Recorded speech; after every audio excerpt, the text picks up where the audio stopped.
Hey guys, welcome back to the channel. So behind me, I have this 2019 Hyundai Kona.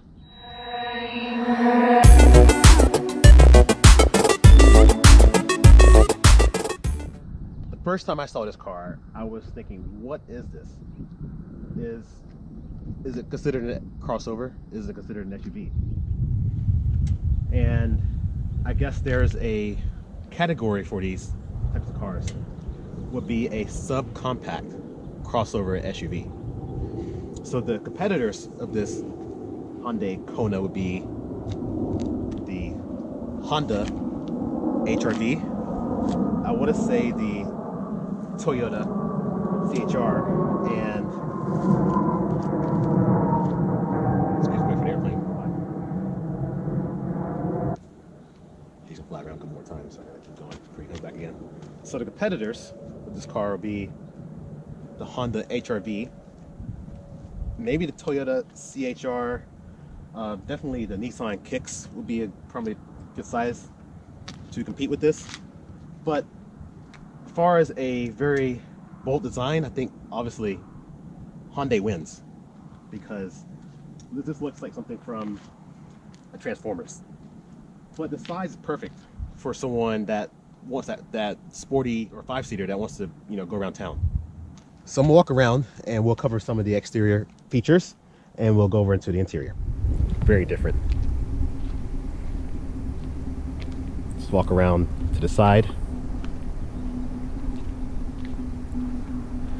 And this car comes in a few different trim levels. One being, this is the model we're doing right now, is the SE. There's also an SEL. Then there's limited and there's ultimate. So for simplicity purposes, I'm going to just only discuss mainly the SE, since that's the one we have here, and I may point out a few options that you can get out on the upper trims. Front wheel drive is standard, and optional all-wheel drive is available in all the trims, and the one we have here is optional all-wheel drive. I would think all-wheel drive would be the way to go if you wanted something other than maybe an Elantra and you wanted, the all-weather capability. Otherwise, this car would be perfectly fine for a front-wheel drive vehicle. There are two different engines available. One is a 2-liter, 147 horsepower, 132 pound-feet of torque, and the other engine is a 1.6-liter turbocharged. And I would say this would be the one I would get, because the acceleration on the 2-liter is really nothing to even brag about, but it is barely enough power for it to get out of its own way. There's also Android Auto and Apple CarPlay, and there's also a backup camera. Optional features, I'm just gonna name a few, and it depends on the trim you get, would be LED headlights with, you can get fog lights, there's blind spot monitoring, rear cross check alert, and standard is forward collision warning with automatic emergency braking, and there's also a lane keep assist. So first thing, before we get inside, I want to show my key. The key is very similar to what I'll find with the older, maybe the Volkswagen Audi keys, where you have the button that puts the key out itself, and you have your lock, unlock, trunk button, panic. Since this is the SE model, it does not have the keyless entry. To get keyless entry, you'll need to go to an SEL, which is next trim or higher. Lock, unlock, lock, press it again, sounds a horn.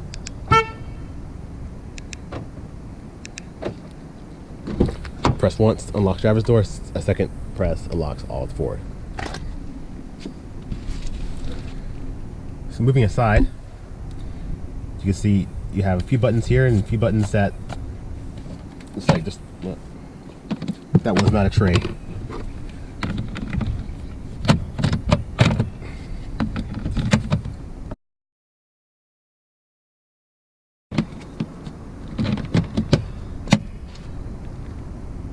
here. You can see it's not much. The trim is very limited with this.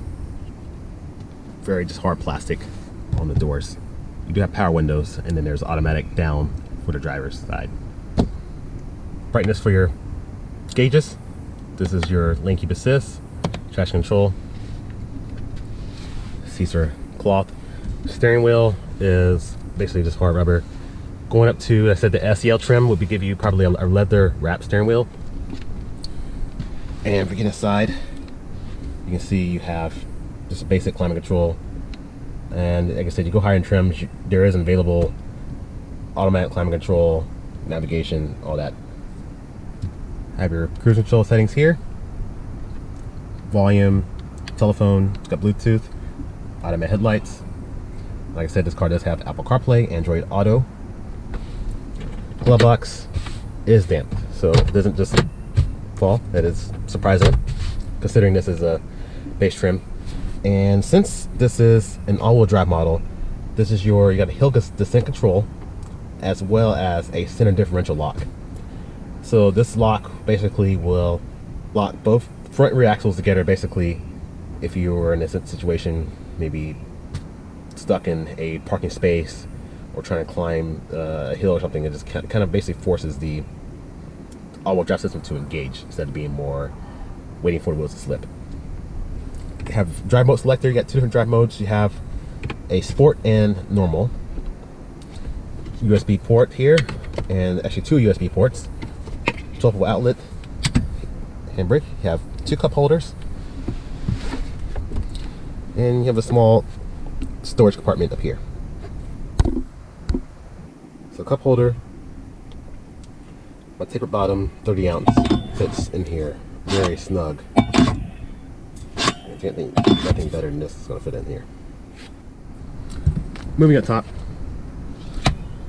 have a vanity. There's no light, but it looks like there would be a space for a light. It says dual vanity. Like I said, you can see a little cutout for a light here. There is optional automatic dimming mirror, rearview mirror.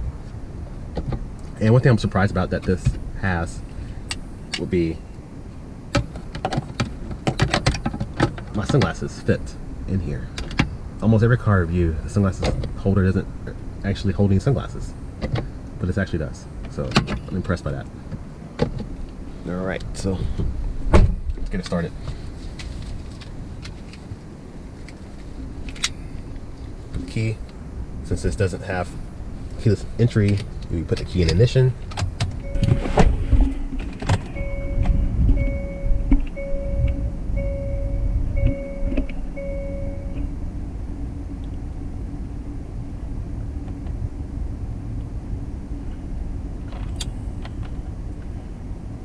Have tire pressure.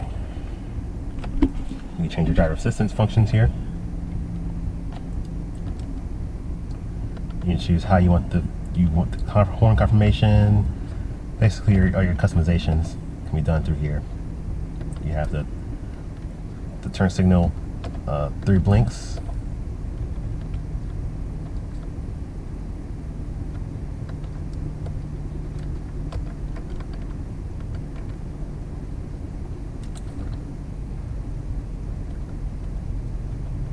Settings. Even if you don't get the blind spot monitor, you still get a convex mirror to help show your blind spot. And back to camera with trajectory lines.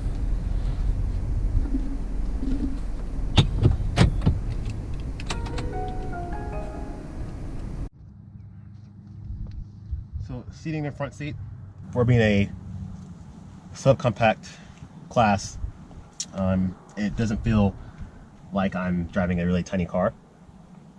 Feels like there's a decent amount of room. The seats are medium supportive. Like I said, you know, you're not spacing anything like a race car, but I am impressed with the support that it is given to you. There's enough to hold you in place. Steering wheel is thin. I think the leather wrap steering wheel might be a better feel, but it's okay. You have the armrests here. It does give you nice placement, and to obviously in the shift between reverse and drive is adequate reachable controls. Everything is within reach.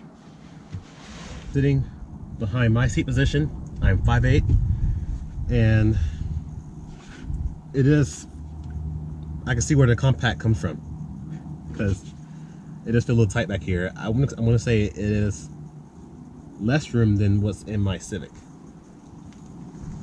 Plenty of headroom, but like I said, just sitting back here, it does feel a little bit tight. Shut the door.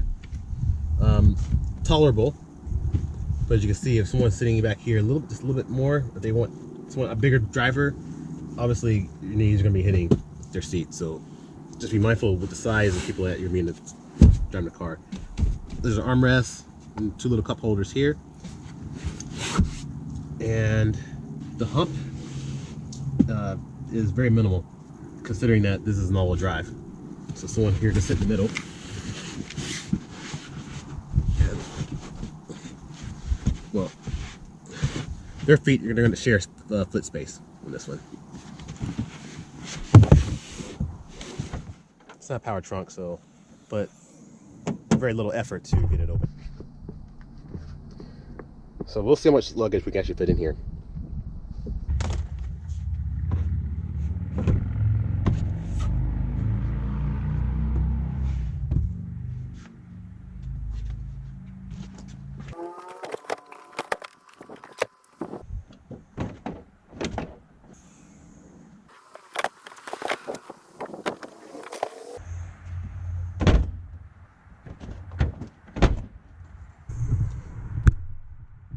So, too large, one carry-on. So here's the power plant of this car. Power comes on at a very minimal 147 horsepower at 6,200 RPM. And the torque is 132 just at 4,500 RPM. I would say if you can afford it, definitely upgrade to the 1.6 liter turbo, because I feel like you really have to step on a lot with this car because of the lack of power and the low end.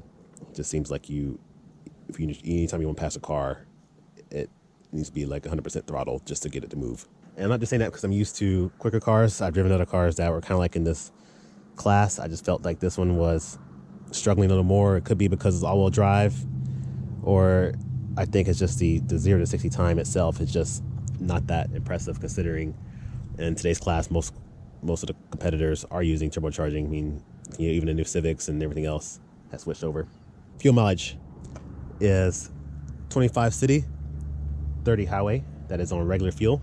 And not to be confusing, the 1.6 liter engine at the same limited trim, more power, can achieve better fuel mileage.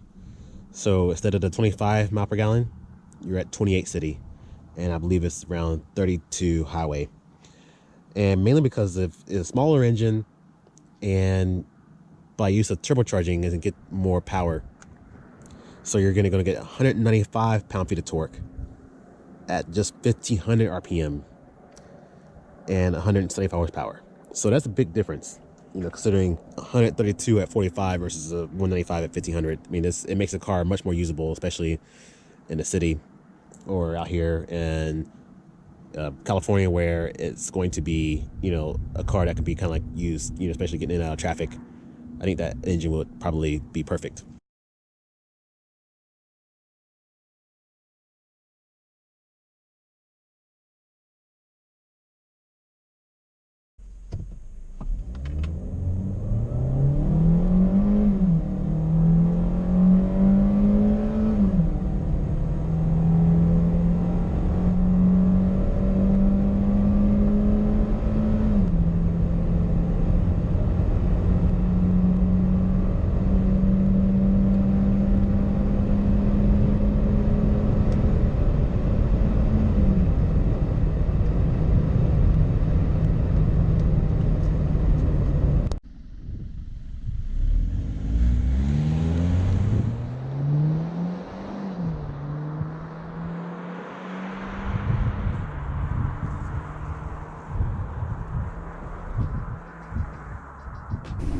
Alright, well guys, that's going to conclude this review. Be sure to like it if you do. And if you don't like it, hit the dislike thumbs down button. Just hit it twice. Alright. But seriously, if there's anything in my reviews you want to see different, if they're too long, let me know. If they're too short, if you want to see a little more in depth, let me know. I mean, I could cover a little bit more information, or if there's something particular you want to see in the future reviews, let me know in the comments, and I'll try to do the best I can to accommodate it. But thanks for watching.